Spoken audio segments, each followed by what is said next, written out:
Introdução dos livros de Esdras e Neemias. A reconstituição de Judá. Chamamos de pós-exílio o longo período histórico entre o decreto do rei persa Ciro, permitindo a volta dos exilados, 538 anos antes de Cristo, e a chegada dos romanos, 63 anos antes de Cristo. Poucos são os livros bíblicos que narram os acontecimentos desta etapa da história do povo de Deus. São quase 500 anos em que se copia e se escreve muito sobre as épocas passadas, mas pouco se reflete ou se escreve sobre o momento presente. Parece que nada dessa época ficou registrado com clareza. A ausência de dados chama a atenção para uma etapa marcada por grande esforço literário.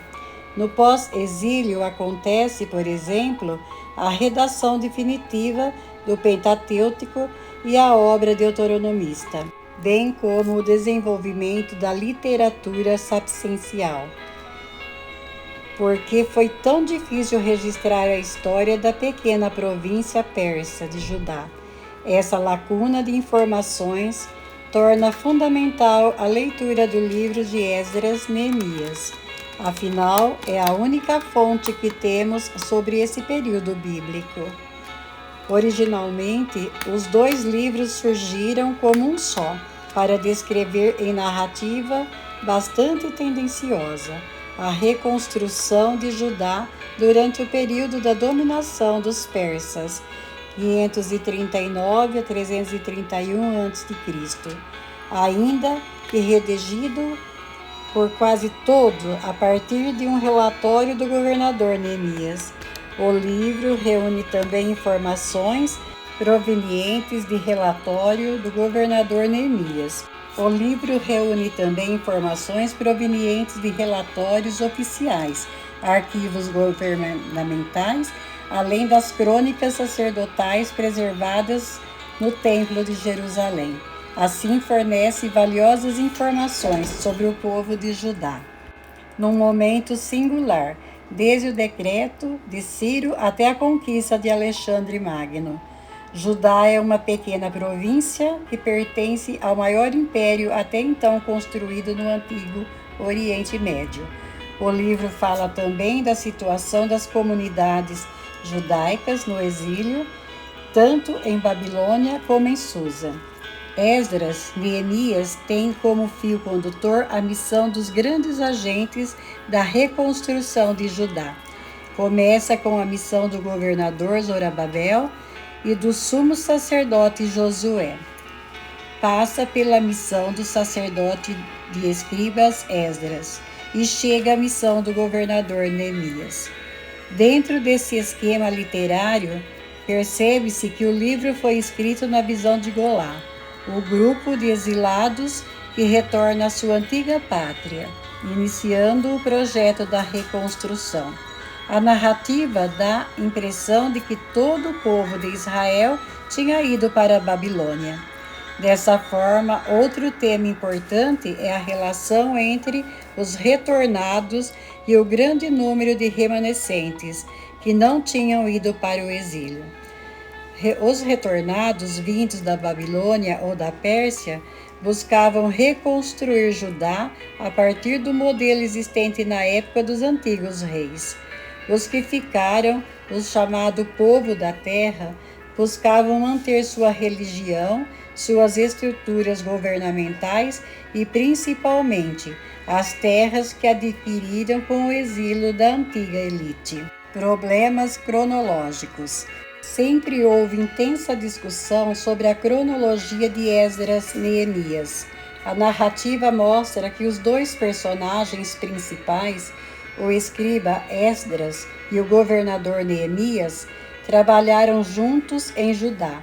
No entanto, admite-se que essa coincidência tem apenas motivos redacionais. O livro, na verdade, deve ser lido dentro de uma possível cronologia da era persa.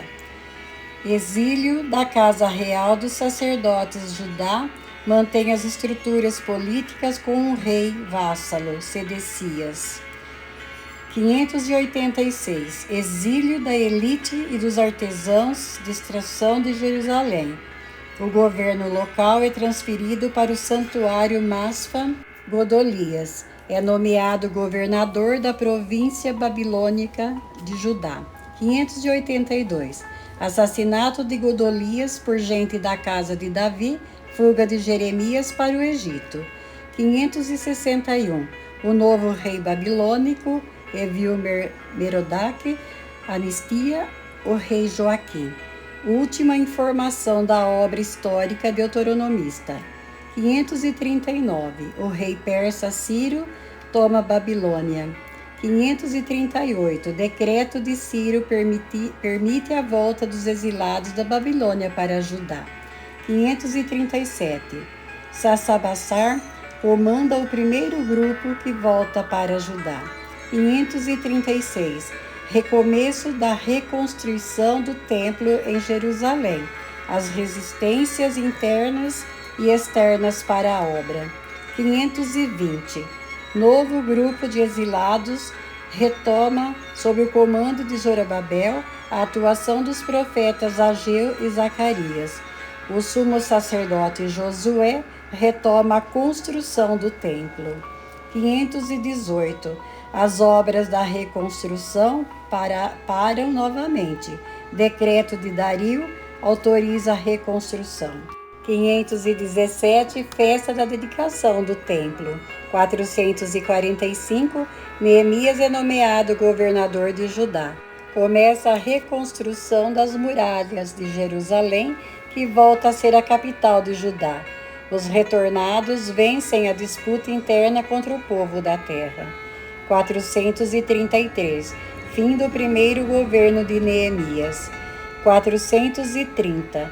Retorno de Neemias ao governo em Jerusalém. Leitura da lei, promulgação da aliança em toda a província de Judá. Início da compilação de Pentateuco. 428. Neemias volta para Susa. 425, 404. Parte dos remanescentes abandona o santuário de Maspa e constrói o templo no Monte Garazim, em Samaria. 390. Época da missão de Esdras, Jerusalém firma-se como cidade santa. O Pentateuco é adotado como legislação política religiosa pelo Templo de Jerusalém, surge o judaísmo. Essa cronologia dá uma chave de leitura importante para a época. Existe um conflito entre os distintos projetos da reconstrução em Judá. O principal grupo de Golá é formado pelos que tornaram da Babilônia. Querem que o centro político e religioso do país volte a ser Jerusalém. Do outro lado, temos o povo que permaneceu na terra e desde a época babilônica se organizou de maneira mais descentralizada, tendo como centro de referência o antigo santuário de Maspa. Uma série de governadores manteve tal organização durante todo o período do Império Neobabilônico. 586, 539 a.C. Com a chegada dos persas, os exilados começaram a retornar. Tinham como projeto a restauração das antigas glórias, buscando fazer de Jerusalém a cidade santa. Com o templo reconstruído, servindo como lugar de referência para todos os judeus dispersos, mas para colocar em funcionamento esse projeto, necessitavam conquistar a hegemonia dentro da província persa de Judá. O livro de Esdras, Neemias, conta a história narrada pelos retornados. Está clara a maneira como conseguiram a hegemonia dentro de Judá, colocando-se a serviço do Império Persa. É sintomático que a pessoa símbolo dessa vitória seja Neemias, que fez carreira política na corte persa em Susa, como ministro da total confiança do imperador. Chegou a Judá com muita força e determinação, venceu as resistências internas e reconstruiu as muralhas de Jerusalém, que assim reconquistou sua condição de capital da província. Também conseguiu a centralização jurídica de Judá, fazendo do Templo de Jerusalém um tribunal de primeira instância. Com isso, o santuário de Maspa perde importância. Grande parte do povo da terra acaba aderindo ao projeto dos retornados, não sem muita resistência. Os remanescentes que permaneceram fiéis ao antigo santuário migraram para Samaria, no alto do Monte Gazarim. Construíram um templo que será o santuário daqueles que mais tarde serão conhecidos como os samaritanos. Esquema: originalmente, Esdras e Neemias formavam um único livro. Bem mais tarde foi separado em dois, primeiramente denominados primeiro Esdras e segundo Esdras. Posteriormente, o segundo passa a chamar-se com o nome atual de Neemias. Eis o esquema geral. Primeiro, a reconstrução do templo e a resistência dos vizinhos.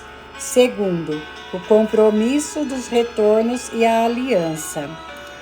Terceiro, a reconstrução das muralhas e a resistência do povo da terra. Quarto, o compromisso dos retornados e a aliança.